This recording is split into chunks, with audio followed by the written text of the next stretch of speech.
বন্ধুরা, আজকের গল্প হিংসুটে রানীর কীর্তি।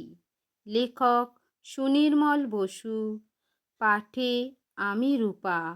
শুনতে থাকুন। এক যে ছিল রাজা, তার ছিল 7 রানী, কিন্তু কারো কোনো ছেলেপুলে ছিল না বলে রাজার মনে দুঃখের আর শেষ নেই। রাজা মারা গেলে সিংহাসনে কে বসবে, এই চিন্তাতেই রাজা থাকেন দিনরাত ব্যাকুল। একদিন এক ফকির এলো রাজপুরীতে ভিক্ষে করতে।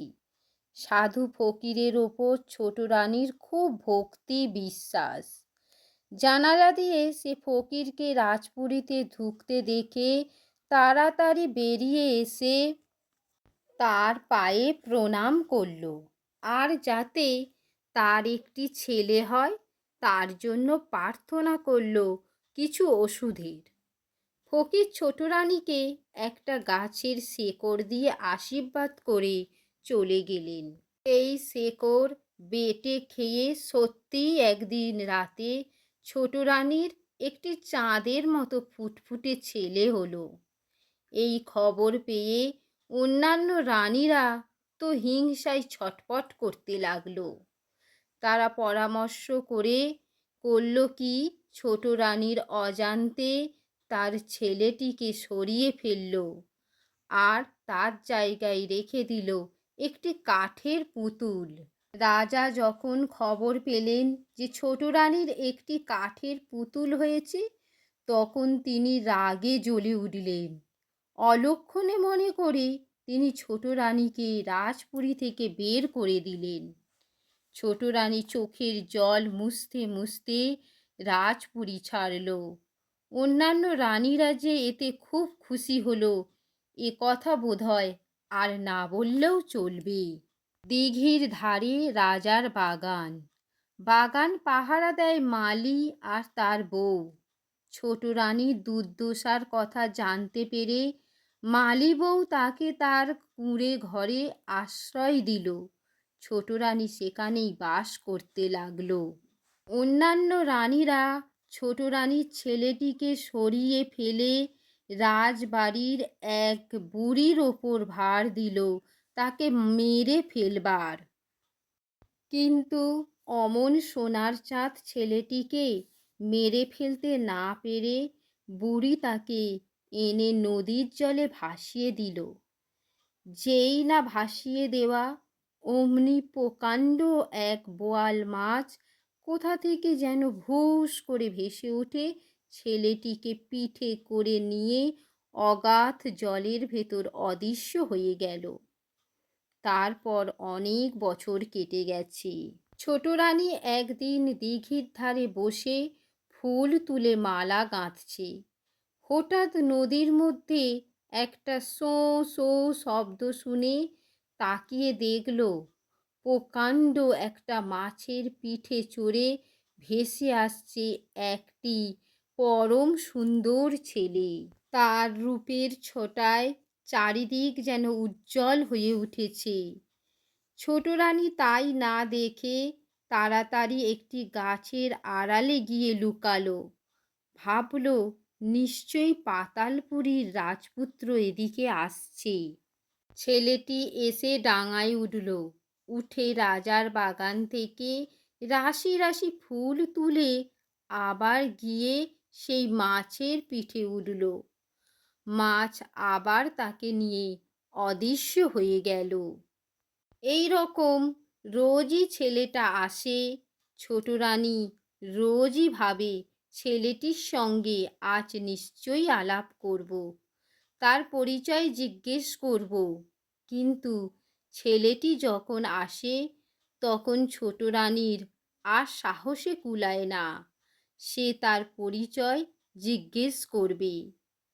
ছোট রানীর কাছ থেকে এই খবর শুনল মালি বউ। মালি বউ একথা আবার বলল মালিকে। মালি তুলল রাজার কানে। রাজামশাই গোপনে দেখতে এলেন ব্যাপারটা। তিনি লুকিয়ে দেখলেন সত্যিই মাছের পিঠে চড়ে ভেসে আসছে এক অপূর্ব সুন্দর যুবক। এমন আশ্চর্য রূপ তিনি আর কখনো দেখেনি। ছেলেটি ডাঙায় নামতেই রাজা এসে তার হাত চেপে ধরলেন, বললেন, কে তুমি? পরিচয় দাও। ছেলেটি কোনো কথা বলবার আগেই দিঘি থেকে সেই মাছটি হঠাৎ মানুষের গলায় বলে উঠল, সকল রানীরে ডেকে এইখানে আনো, ছেলেটির পরিচয় তারপরে যেন। রাজামশাই চেয়ে দেখলেন মাছটার চেহারা ক্রমেই বদলে মানুষের রূপ ধারণ করেছে। সমস্ত ব্যাপারটাই তার কাছে যেন অদ্ভুত রহস্যময় মনে হতে লাগলো। তার হুকুমে সমস্ত রানী এসে দিঘির ধারে হাজির হলো। তখন সেই মানুষ রূপী মাছ রাজাকে এক এক করে বলল, মহারাজ, এই ছেলেটি আপনার ছোট রানীর ছেলে। আপনার হিংসুটে অন্যান্য রানীরা এই ছেলেটিকে আঁতুর ঘর থেকে সরিয়ে তার জায়গায় একটি কাঠের পুতুল রেখে দিয়েছিল।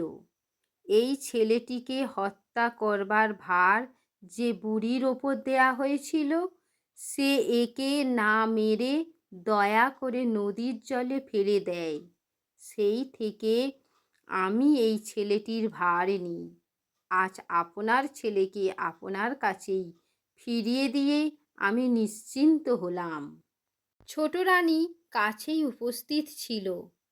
তার আর চিনতে বাকি রইল না যে এই মাছরূপী লোকটি হচ্ছেন সেই ফকির যিনি তাকে শেকড় খেতে দিয়েছিলেন। আনন্দে ছোট রানী ছেলেকে বুকে জড়িয়ে ধরল, আর তার চোখ দিয়ে টপ টপ করে জল পড়তে লাগলো। আর অন্যান্য হিংসুটে রানীদের কি দুর্দশা হলো জানো? রাজার আদেশে তাদের হাত পা বেঁধে সেই নদীর জলে ফেলে দেয়া হলো। ছোট রানী আর তার ছেলেকে নিয়ে রাজা রাজপুরীতে ফিরে এলেন। সুখে শান্তিতে তাদের দিন কাটতে লাগলো। বন্ধুরা, গল্পটি কেমন লাগলো অবশ্যই তোমরা কমেন্ট করে জানাবে।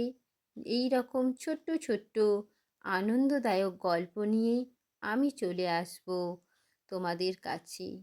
আর নতুন বন্ধুদের বলবো, যদি ভালো লেগে থাকে অবশ্যই একটা লাইক, কমেন্ট, শেয়ার করবেন। আর চ্যানেলটিকে একটু সাবস্ক্রাইব করে পাশে থাকবেন।